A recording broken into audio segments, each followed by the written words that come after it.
If you are able to master storytelling on social media, on your website, or in person as a salesperson, you're doing a hell of a job. A lot of people are not great public speakers.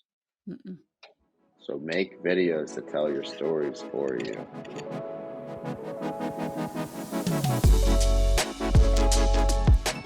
Welcome into Facts Not Feelings, where today's digital marketing world becomes into sharp focus. I am your host, Brooke Furniss, and joining me today is the one and only Josh Adams. He's a video editing virtuoso and CEO of Adams Media.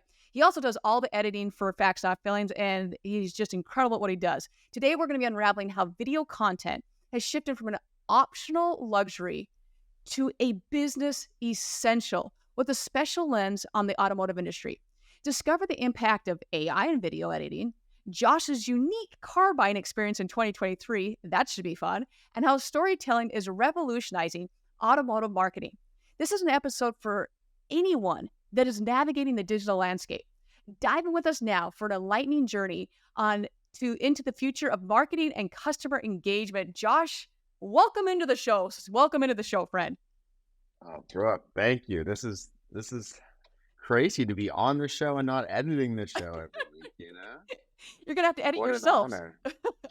I feel famous now compared to all our other amazing guests we've had over the last few months.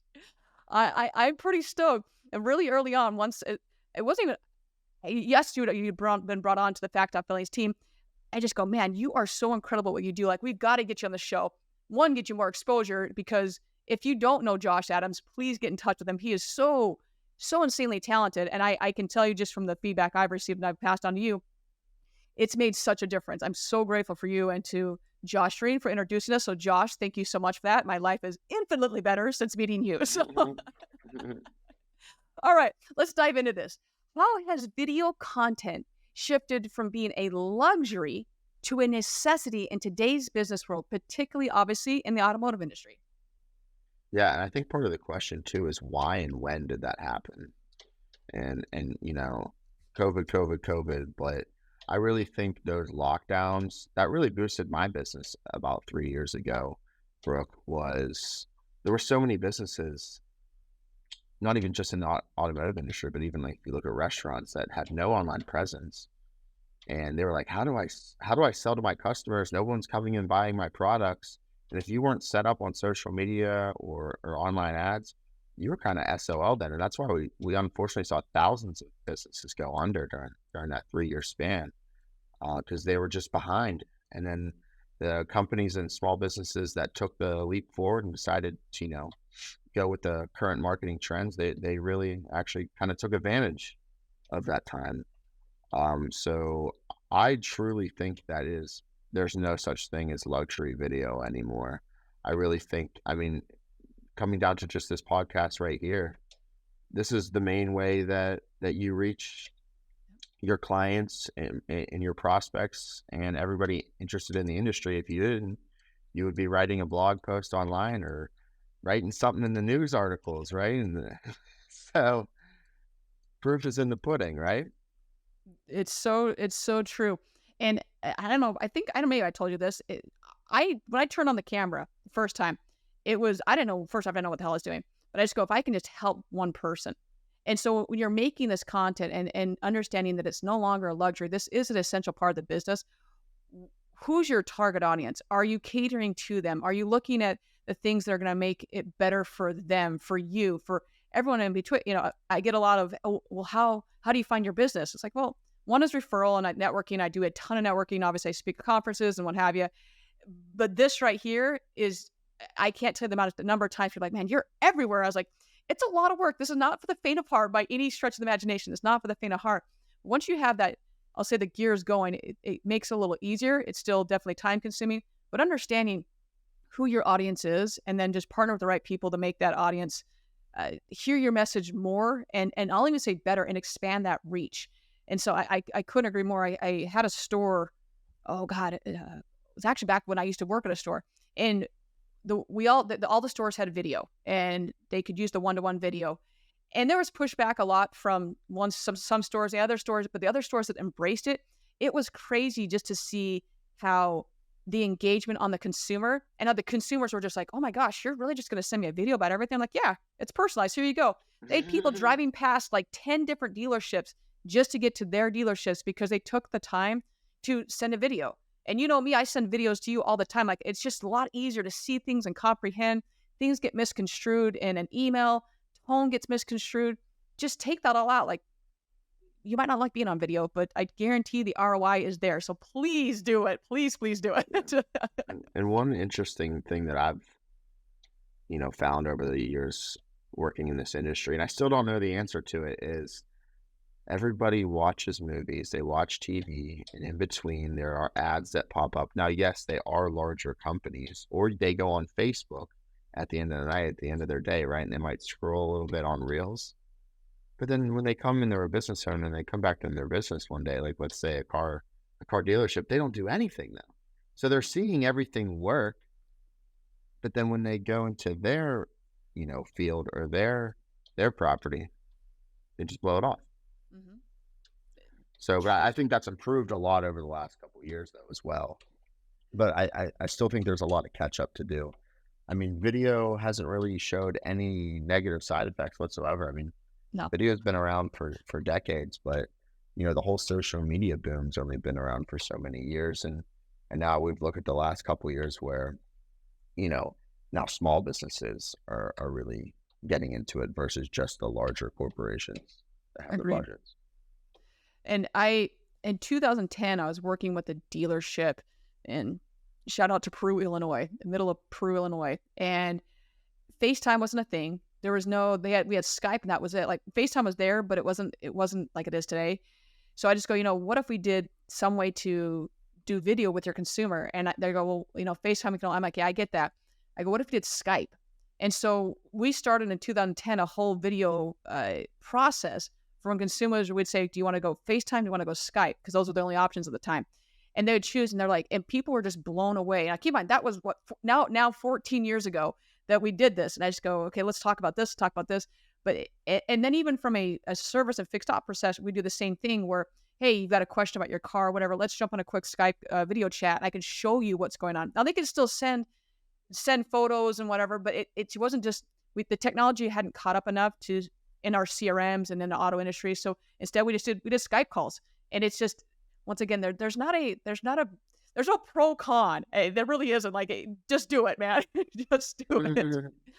Yeah, absolutely. And one thing that, a lot of owners have to keep in mind too now is I'm at the end of millennial and the beginning of Gen Z for the generations. And I'm 26 now. So, I've just bought a car, I have my second apartment. Like, we are buying things that are a lot of money, and some people are realizing that and some still aren't, and they're kind of still advertising the old way, and they're not realizing that they're losing a lot of opportunity with us because they need to do market research and learn, like, what do we like and how do we like treated? And we don't like treated the same way that other generations were. No, it is. I'm glad that you brought that up, and I know we're going to talk about your car buying experience in a little bit. Knowing where your audience is, and if we still think that the audience is millennials, I'm sorry, it's millennials as a part of it, but you got to look at Gen Z now, and then you got to look at Gen Alpha here in the future. We got to look at Gen Alpha. So to continue to do things in an old school way, I can't remember the stat off the top of my head. I wish I had it right here, but more or less it just said I'll say Gen Z, and I'll say lower half of millennials, probably more, but for sure Gen Z, what they're doing from a social standpoint to vet out, it doesn't matter what business is, but business in general, to know, am I going to do business with you? Oh, your Facebook page looks like crap. All it is lease specials. You have no personality there whatsoever. I go to Instagram, you're not even on Instagram. And obviously TikTok is huge. As you know, I still can't figure out TikTok, but TikTok, are you there? Do you need to be there? Is there a reason why? I mean, knowing where you are, if you're on YouTube and just constantly looking at that and say, are we just putting out stuff the OEM tells us to put out, and therefore we have not differentiated ourselves at all? There's just so many ways to go about it, but understand, look at those metrics, okay, how many likes did I get? How many, whatever it was, or how many shares did I get? How many comments? Look at the metrics to understand your demographics. It's crazy. I've even seen mine shift. I don't know if I told you this. I've seen mine shift from I'll say younger generation gap to a little bit, I would say 35 to 42.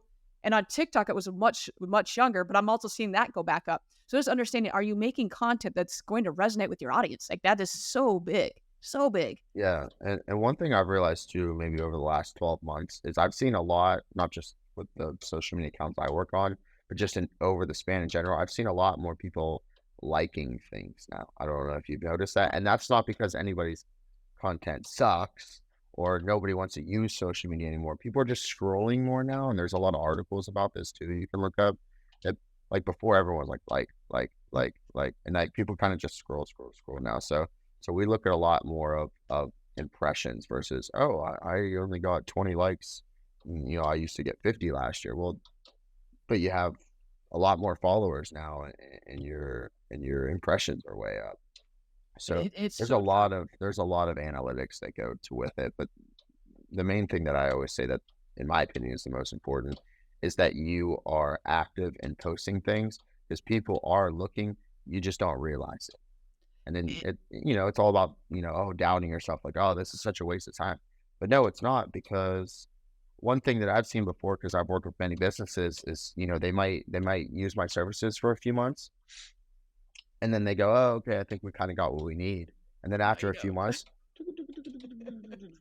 they start slowing down, like their online sales and things start slowing down. It's like, yeah, it's because you put the repetition. Yep. And it does. Like I have seen, and once again, this is a shout out to you. Just everything increased since you came on board. We all know as marketers, or if you're doing social media of any sort, there are a lot of times you cannot explain why something did well. You can pretend that you do, but you don't know. That being said, I mean, you and I have both looked at to see like there might be one week that one video doesn't do well, but your other two do really well. So overall, you see this cumulative effect of how things are getting better, and it might not be to the speed that you want. Just slow down; it's going to be okay. But for me, I've looking at the long term journey here, but there has been such a difference since bringing you on the team just to see everything increase. And the goals that we set out, we will reach. It's just a matter of time, and it's understanding that, hey, don't automatically think that you're going to go viral overnight, or that you're going to have 500 subscribers overnight, or you're going to get monetized or whatever. You just do it for the right reasons, and that's going to make sometimes the frustration, the other stuff, subside a little bit. So I want to shift just a little bit. There is, and one of the things this is actually we talked about when we first introduced was the AI in editing. Now I've used tools, I've used a video, Munch, I've used those other tools because I didn't have you. Mainly is the reason why. But I want you to compare the AI driven solutions to the traditional in-house editing. Yeah. I think the AI editing tools are great, but I think using too many of them or using just AI tools is bad. And the reason I think that is because the more that you use in a video, I feel like sometimes the less creative it gets or the less authentic it gets. So I'll give you an example. Like I use ChatGPT 4.0, and I use Dolly sometimes for B-roll, but I also pull GIFs and emojis online. And the way I do that is, with you, Brooke, I'll listen to what you're saying or your guest is saying, and and part of my creative process with my brain is I'll try to correlate that with something. So sometimes, as you'll see, I use The Office a lot sometimes. So that's something that AI really hasn't gotten to yet. AI is not funny, and when you're in an industry that isn't sports, football, or cute puppies, you have to kind of make it funny. And that's where AI really hasn't got to. No, I don't know the answer. I'm, not the most intelligent person on this earth in AI. So I won't say that in 10 or 20 years that it won't be able to do that. But I look at right now, and right now it's not there. So right now it helps me maybe edit a little faster. Absolutely. But to the content creators who decide not to have a video editor, if they have the budget and want to pump out more content and way better, way more professional, way more engaging and funny content, I just don't really see where that lies. In addition, like you'll see with a lot of the AI generators I've used, like they'll pop up like emojis that don't even make sense Oh, I sometimes. hate that. I hate that. Um, so there's a lot of stuff, and obviously this is a new, this is new, right? So there's still a lot of bugs and works and fixes to be. So maybe it will be there. But one thing that I always talk about is even as it advances, I think you still have to have, maybe a video editor that's more of a video producer, in charge of your content still, if you have the budget and you want to, get to those goals. So. I could not agree more. And I've been on both sides where I edited everything, and AI hadn't exploded like it did in 2023. So trying to go and find, search those GIFs to find the funny, whatever it may be, to try to keep it interesting. I would use, I'm spacing the name of it right now, but Pixels. Go into Pixels because it was free to get that. So I paid for the 1A but what I noticed, I learned real quickly that I made the mistake of buying the year contract on an AI tool. And within 60 days, it was outdated. So I was like, well, that's a waste of a couple $100. That's great. So it's evolving so quickly. And we had Brian Ortega on here a little bit ago. And there's someone that is taking the whole picture of what we want to do, making it as fun and enjoyable as possible. Because he knows, like, hey, if I'm not going to watch it, why would anybody else watch it? And then adding little things when he does his reels and makes it just entertaining. Like, that's the biggest thing. Like, why are people going to Facebook or YouTube or TikTok? Yes, there's a learning. Yes, there might be the shopping portion of it, tutorials. At the end of the day, you're being entertained though. Like, so make it entertaining and keep the consumer's attention. So going a little bit more on this AI portion of it, how are the AI tools affect creative expression in the field? Like, we talked a little bit about it. I don't know if you want to expand on this a little bit. Yeah, one that I just started using yesterday, which will be new for you, Brooke, is Dolly. Love Dolly. And I wish I could screen record on here, but pretty much it's on Chat GPT 4.0, and you go in and you type in, like, please create me a photo graphic that is a angry customer at a car dealership and the car is scratched, or just something like that. You just have it create something, and that adds B-roll and good content into your vertical reel or your podcast video. So that's something new that you're going to be seeing coming this week. I just started to toy around with it. I'm excited. So that's something that I think is very effective, because it literally draws and paints a picture for you in like 30 to 60 seconds. Like I said, some of them that I don't are the ones you kind of throw like an hour-long video into, and then it cuts it up. I'm still not an absolute fan and sold of that, because I've tried that, and it kind of just kind of throws up everything to me. It kind of just regurgitates it, in my opinion. I personally still like, and that I do with all of my videos, is I go in there, and one thing a lot of people don't do is if you ever notice, will take, sometimes it'll just be right from second 15 to second 30. Yeah. But sometimes I'll go take different portions of the video and combine them into a sentence. And that is something that separates a video editor to like a master video editor, in my opinion. So I guess a master video editor. Myself, you got a PhD in this sucker. That's something that's very difficult to do. It's very hard. You can't do it in every scenario. I have done it for you and many others. But that elevates the message and the storytelling way more than just taking a quick snippet. And AI only takes the quick snippet. It doesn't take things from here, this combo, and then blends them all together to make a paragraph. And that's something that I am very good at doing on the storytelling side.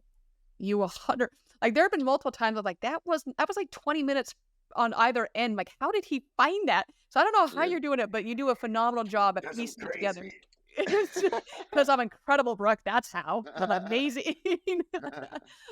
All right, let's shift gears a little bit here. So we've talked about the AI. We talked about how important video is. And you and I were conversing back and forth about you had to buy a new car in 2023. So I'm curious, once again, anyone that's listening right now, he is one of your major demographics here. For 26-year-old, you bought it in December, which is at the prime time to buy a vehicle. It's like the busiest for everybody. Like, anyone that comes to the door, you should be selling. So I want to know, how did this experience shape your view on the relationship between salesperson and the customers? Yeah, Brooke, absolutely. I purchased a car at the end of last month. A quick story is I'm from Pittsburgh, Pennsylvania. However, my girlfriend was doing a travel nursing job in Texas. for 4 months. So we were in Texas for 4 months. So I was interested to see how much my car was worth before I got home when I wanted to trade it in. So I had a GMC Terrain. So I took it to the only GMC dealership in the area of Texas that we were in. And I just wanted to see how much it was worth trade-in and sale value. I walked in and like no one was really interested in talking to me, which was interesting, even though I was the only person there as well. So that was quite weird. They were like, "Oh, you take them." Oh, you like nobody wanted to talk to me. So yeah, but so I ended up talking to this one lady, and she took some photos of my car and looked at it, and did the whole thing where I sat in her office for a while waiting for her to talk to her manager, and she came back about $3,000, $2,000 under the minimum price on Kelley Blue Book for not private, but trade-in dealership value. Oh my gosh. Under good condition, not excellent either. So I told her, I was like, "Oh, it's worth this. So like, can we do it in the middle here?" And she was like, "No." And I was like nothing at all. And she was like, "No." I was like, "All right, I'm gonna leave then." She was like, "All right, bye." That's what she said. She was like, "All right, bye." I was like, "Okay." So I was like, "Yeehaw, Texas." So and then maybe it's just Texas. No offense, Texas people that are listening. But then I took my girlfriend to a Jeep dealership in Texas because she actually bought a car in December as well, a Toyota. But I took her to the Jeep dealership because she was in the Jeep Renegade, and we talked to a salesman there, and he was very nice. I'll get to it in a second. And then we went to the Toyota dealership there, and we just had like an older guy who you could tell was a vet. And he was just pushy. Like, "Oh, don't go anywhere else. Don't do this. Don't do this. Here's my number. Oh, what's your number? I'll call you." Like, just like, and trying to sell us a car that was $15,000 more than what we said was our max budget as well. So he was a little pushy. When I came back home, I was ready to trade my car in. And I went to the GMC dealership I bought my car from. And luckily, I walked in and the salesman that I bought my GMC from 2 years ago was there. So the thing that he had in common, and the thing that the good salesman at the Jeep dealership in Texas had in common, is that they were just genuine. They weren't actually trying. They wanted to sell us a car, but they weren't shoving it down our throats. Big difference. And I've obviously listened to all your podcasts, and I've heard you say it before. I've heard your guests say it before. But there are still salesmen out there just doing that old style way where, like they just want you to buy the car, not even look at another one on the lot, not happy the fact that you want to go to another dealership that's like the opposite type of vehicle. Like, oh, like I want to look at a Wrangler, and then I want to look at a truck. So those are two different, probably two different dealerships, and people are just like, they just want to sell you right then and there. It's like they're desperate for money or something. I don't know. So when I bought my vehicle, I was very happy with the salesman that I used 2 years ago, because he was just like down to earth, and it was that he wanted to be your friend, and I knew that was his strategy, but I liked the strategy and I accepted the strategy. And I felt more comfortable being there for 4 hours to buy the vehicle versus feeling like I was being, scammed or stolen my money from, in a way, if that makes sense. Oh, 100% it does. Especially in this market too. It's tough for the consumer to understand what's going on, because when they bought a car 2 years to 8 years ago, it wasn't these interest rates and these prices, and the MSRP was not like this. So they should be like gentle in a way, and they're being aggressive, which is, I've seen both sides. So it was interesting. Yes, on everything. Yes to that. Obviously you edited Paul Machine's episode, and just right now you have to make $100,000 just to afford a new car. I'm sorry, that's just insane. So if you know that, maybe you don't know that, but if you're listening and watching this, you do know that, how you handle your clients that come in is so different. Recently interviewed Peter Smith, which you'll be editing his thing here in the next little bit. And we were just talking how Sewell they're in Texas, and they have Texas. And they have Carl Sewell actually wrote an entire book. It's about just the customer experience and how to treat the customer.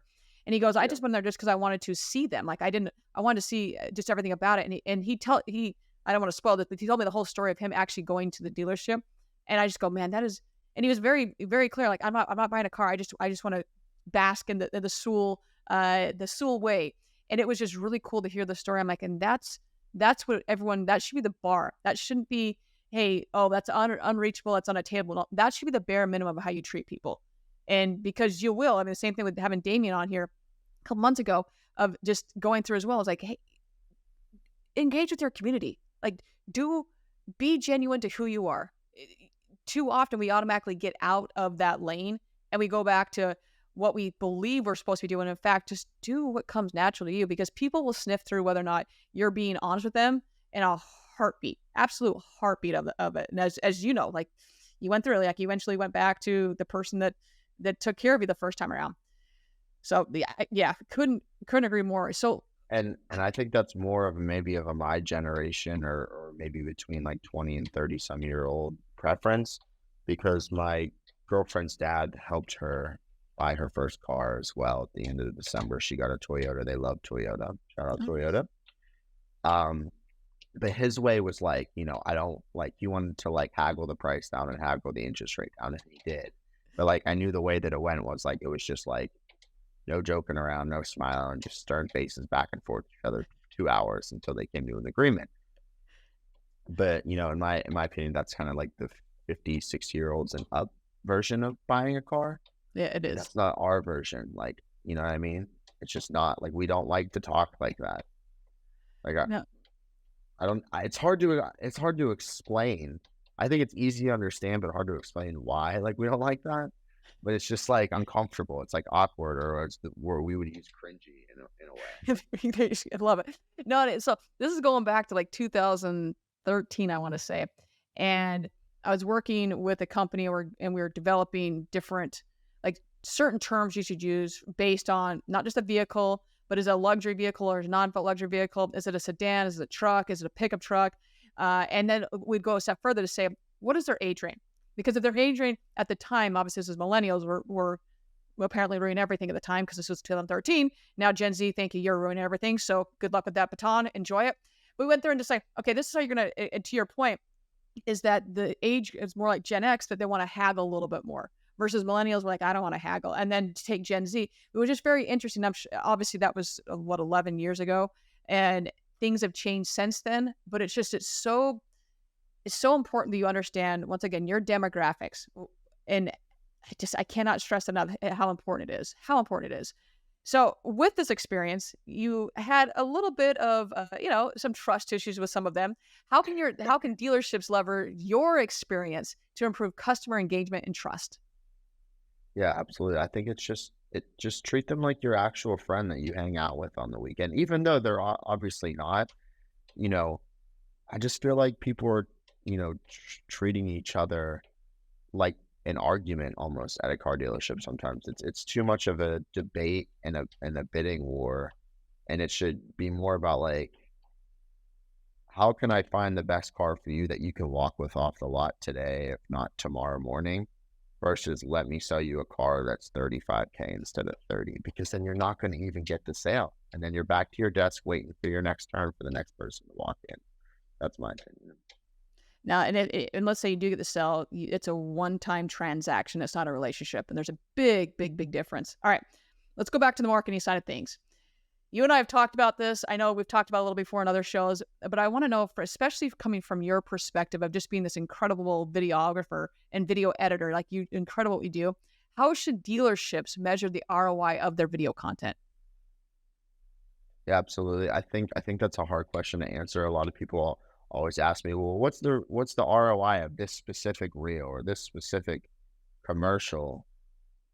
And to me, sometimes the answer is the feedback that you get from it. It's not always a dollar sign, right? Mm-hmm. So that's a hard thing I always believe that video ROI is sometimes hard to measure. Now you're going to have other, people in the video industry disagree with me here, and that's completely fine. But that's just kind of how I've seen it over the last 3 years in my career, is that I measure ROI off of the analytics of impressions, and then physical and verbal emotions and feedback. Agreed. You have someone come in, oh, I love that video. Oh, I saw that video. That was so funny. I sent that to my friend. But you don't know that they thought it was funny. Nope. You don't know that because they didn't click the like button. And then you Yep. don't know that they DM'd it to their friend because you don't see that stuff. So I like, one thing that might be crazy for me as a digital marketer to say, but I don't think social media will ever be the number one way to advertise. Word of mouth is always until the end of time, in my opinion. You know, a restaurant opens or a store opens locally, the best way to get the most amount of people in is if you are having a good service and having a great product. The word will always get around. People talk, even if it's online like this, people are talking more in person. So social media, in my opinion, is always number two. And that's just my opinion as a digital marketer, which might be kind of weird for me to say that, but I'm just a blunt, honest person. And I'm not trying to, that's the one thing with my business. Like, I never try to sell something to somebody ever. I just tell them how my true opinions on everything and what I've learned.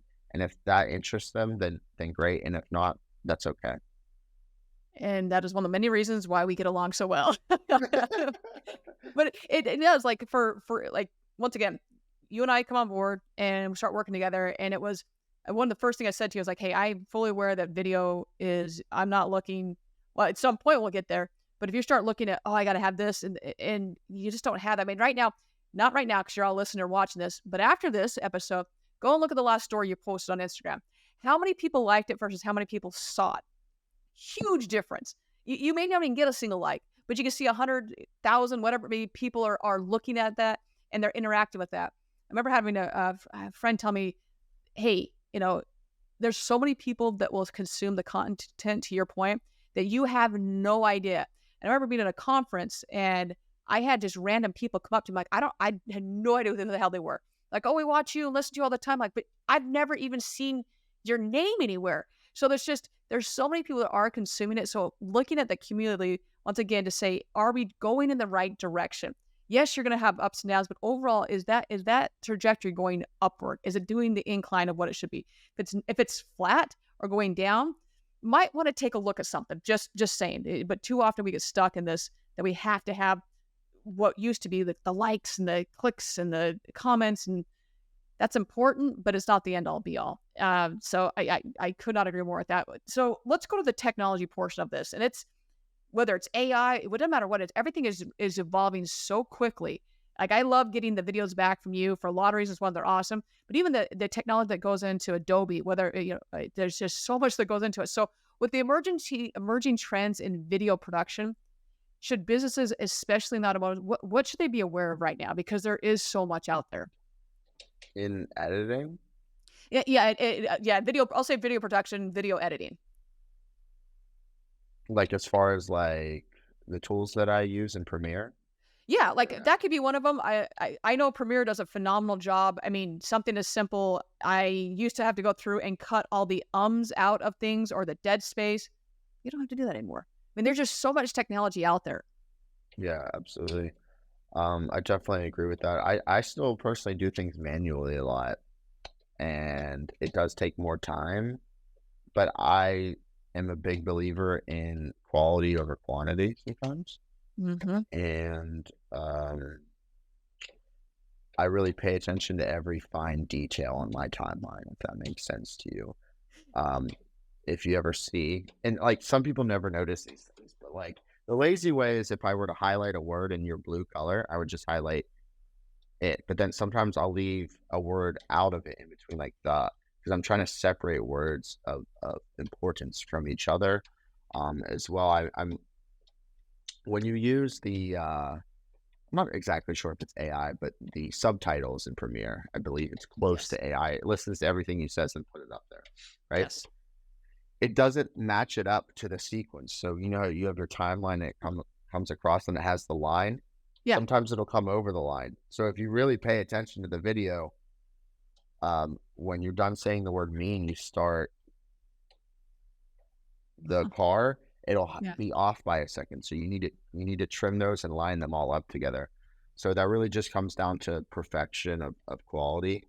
And maybe a lot of viewers don't realize that, but when you put multiple aspects of those qualities together, that's when the video becomes pristine. And that's one big reason why we've seen your channel growing the last 3 or 4 months of working together, is because there's not as much lazy editing going around and all the I's and T's are crossed in my book, in Yeah, I my agreed. files.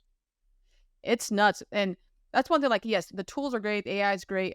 You still need that human aspect. And that, I mean, you even talk when I would put the auto captions in, even if you're doing like CapCut, like if you're using any of those, you have to go back and then that's on such a small level than what you're doing.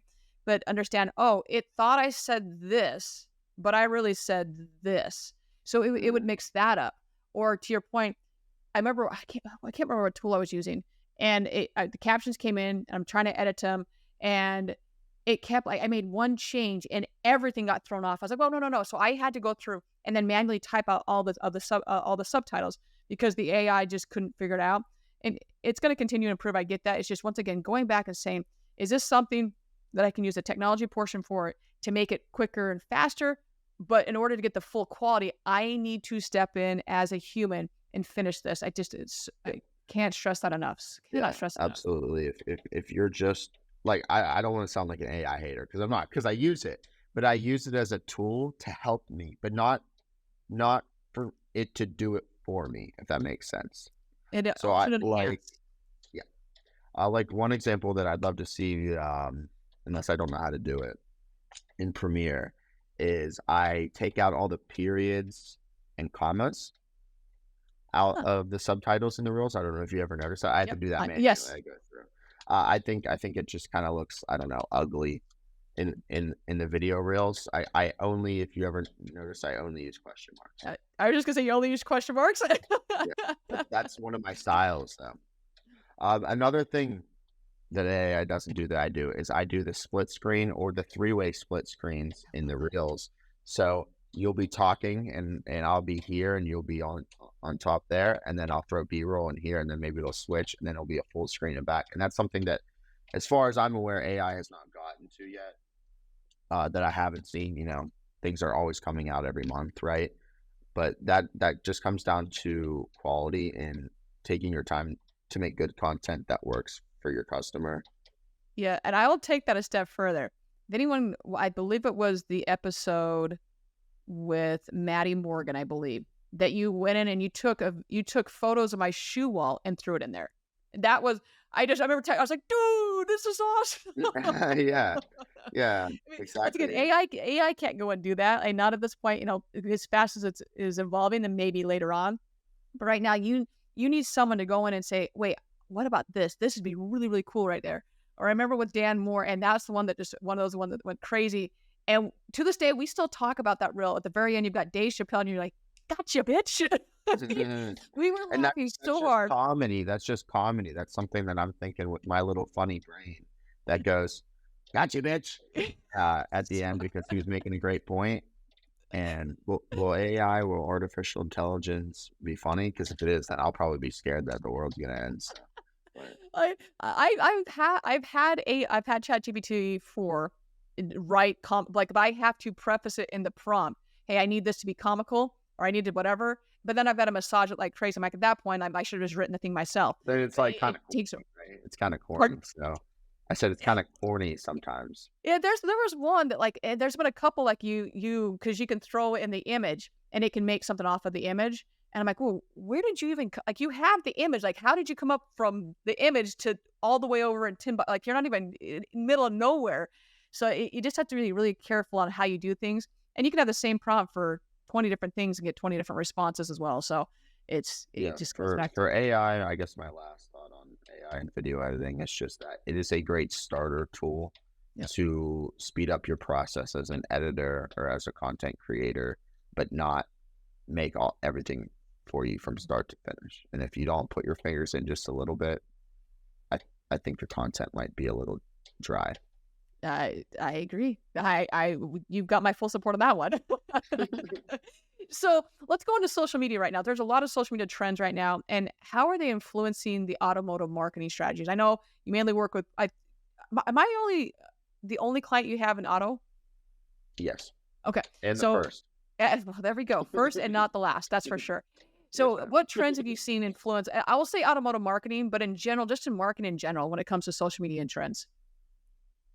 In the auto industry? If you know an auto industry, if not just in general about friends Well, and one account that I've been seeing do very well in the auto industry since meeting you would be Valley High Toyota.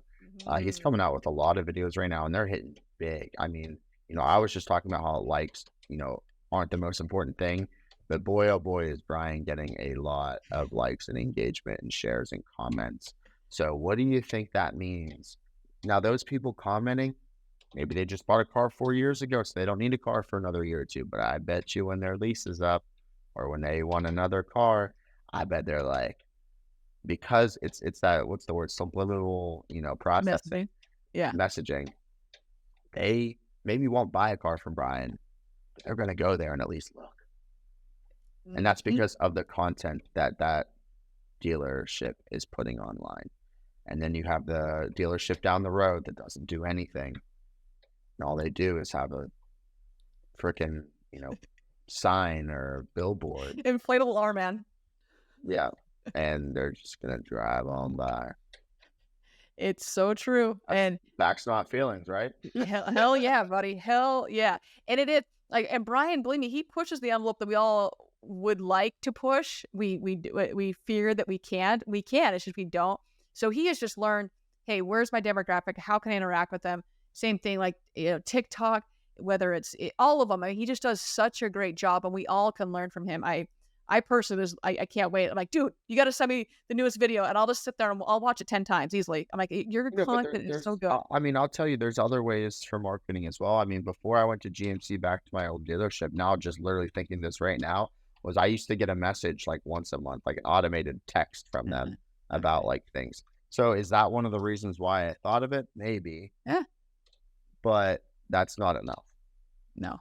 No. People like to watch things. People like not just TVs, shows and movies. They just like to see quick content, quick little videos that are funny and make you chuckle. That's what I'm really pushing hard right now. It's just making people laugh because I think it makes a difference. It does. And think right now, like we all have, like if I go in right before earlier, Dusty, I've got to actually text you back.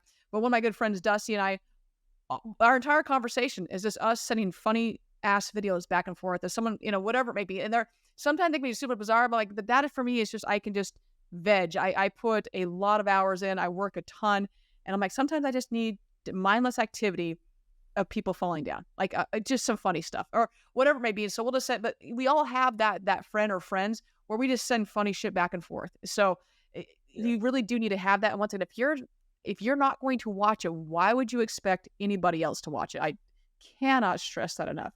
Cannot stress that enough. And yeah, I can tell you that I've watched ever since you coming on board. I've watched the stuff more than I ever have. Like it's, and I am biased. I get that I'm 100% biased, but I'm so grateful for you because like, oh my gosh, like some of the ones they're coming up here in a little bit. I just kept going like, dude, these are so funny. I love them. Absolutely. So yeah, find that perfect niche where you can go in and say, okay, this is going to work. This is not going to work. And just continue to get feedback from other people. So we've talked a lot about storytelling between Valley High Toyota and Brian, what you're doing, but it's so key in marketing.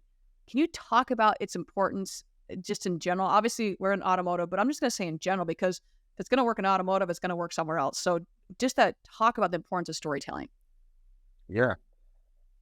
The importance of storytelling, I feel, is an art that has to be done by every business that unfortunately is not.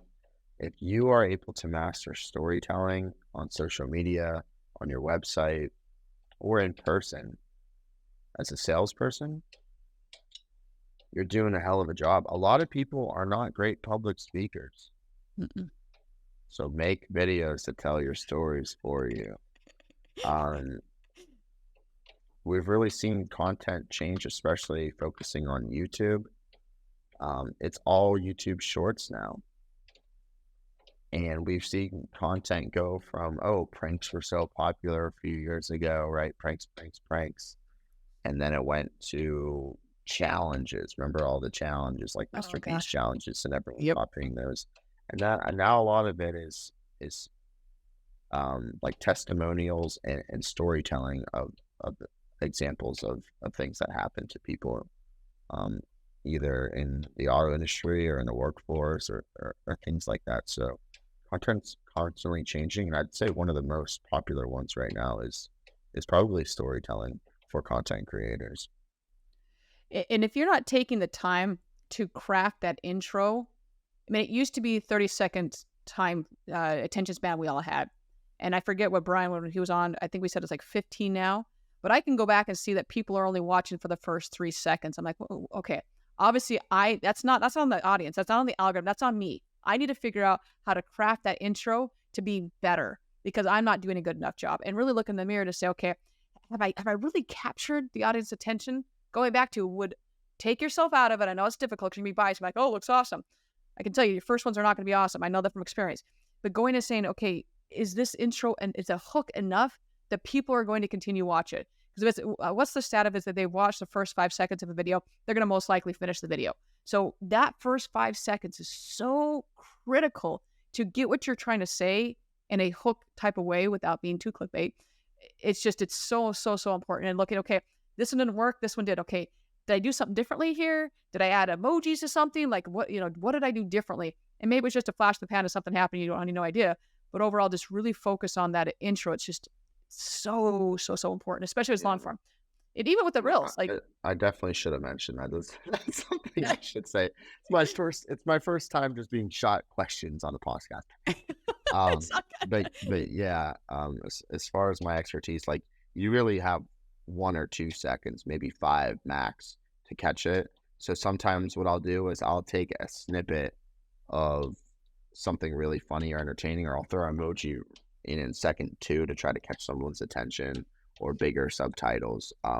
With your podcast here in the long-term YouTube version, we have the up next button, and it is a quick 10-15 second conversation that I found the most interesting, and then your podcast starts. So that's a great point, is don't just kind of start it slow-mo like a movie, right? The movie explains the characters, build up. On social media, that's completely different. You have to give them almost the most exciting thing or funniest thing right off the bat. Agreed. It's that has been something I've had to learn over time, but it still is constantly crafting this to work on that, and but it makes such a difference.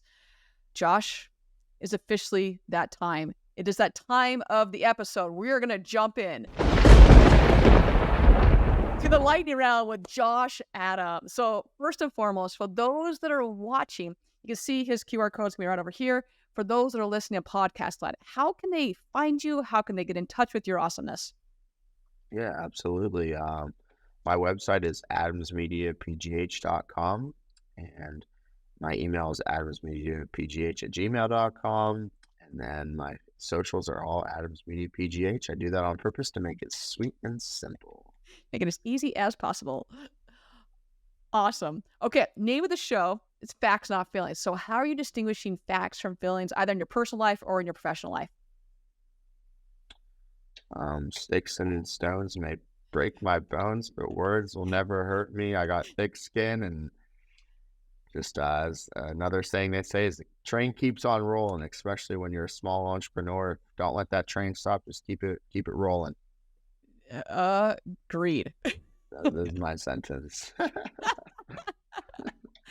Yeah, I just having a conversation with a friend earlier today about they asked about something. I go, well, you don't understand. Like when you're an entrepreneur and you're on your own boss, while it's great, government doesn't necessarily like you. And there's some, if you want to go buy a car, if you want to get a loan, you want to buy a house, all these things involve finances. You can make more money than you've ever made in your life, but government doesn't like you. And so you have to prove it's just a lot more steps. And I wouldn't change it for the world. I love what I do. But it definitely, there are highs and lows, and you make your own success. So Haven't I learned that the hard way? I'm the first entrepreneur in my family ever. Everyone kind of works a regular job, and I kind of just started all on my own, just like getting smacked around, like getting sad when I would get rejected and such. And I've learned a lot thanks to my mentor, Evan. Shout out Evan. I don't know if we'll ever see this, but Well, he's gonna have to now, Evan. He has taught me a lot.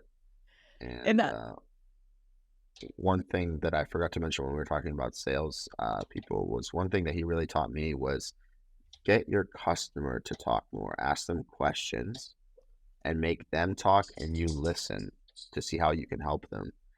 And back real quick to the couple salesmen in Texas was they talked more than my girlfriend and I. Okay. You've got 2 years for a reason. It's you should 100% be listening, at least double.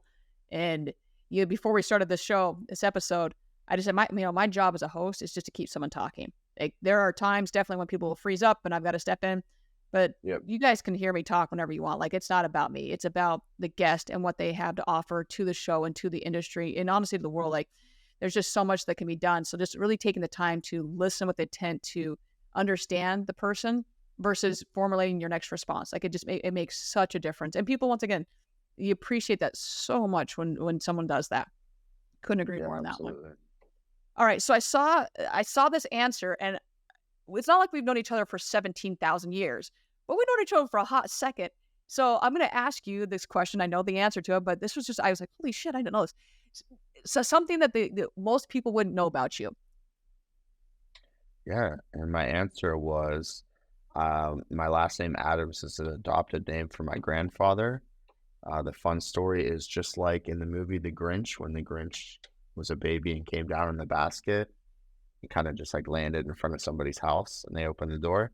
When my grandfather was born, he was put in a basket, I'm assuming his mother, and rang the doorbell in front of someone's door and ran away. And that was the Adams family's house. Eventually he did find his real family, but he grew up for many, many years just being an adopted child, just dropped off in a basket as an infant in front of the door.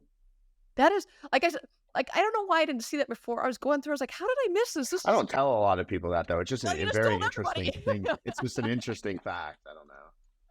It's once again, you don't know what someone's life, what their past is. So just be gentle, be kind. And it takes nothing to be kind. Just be kind to people. I mean, it was such an interesting story. I'm like, man, I know some pretty diverse people and backgrounds of people. And that's the first one I've heard along those lines. I was like, and look at the prosperity. The good old days when you could drop your kid off. When you could drop off your kids at the doorstep. And you would trust the person that they were a good person. But nowadays, I don't know what would happen.